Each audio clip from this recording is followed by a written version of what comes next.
Hindi totoo yun eh, yung may blank. Walang ganon. Pagdating ng bycam, definitely, lahat yun, filled yun. But unfortunately, we found 12 blanks pertaining Hindi napansin, wala namang senador na nagsasabing may blanco, di ba? Yung bycam report na talagang blanco at kulang-kulang ang datos. Tapos ang makakakita, yung opposition lang, parang too good to be true, di ba? Sila Digong ang naglalabas noon, di ba?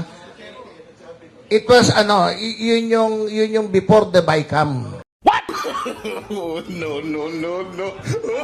Oo, before the bycam. So, hindi official yun, di ba? Kaya tingin ko fake news. Sinadya nila yun. Alam nilang yun. Alam nilang hindi totoo yun. Kung lahat ang masama, ikaw ang mabuti. Typographical error daw po yung pag-fill in the blanks ng mga amount. There are some.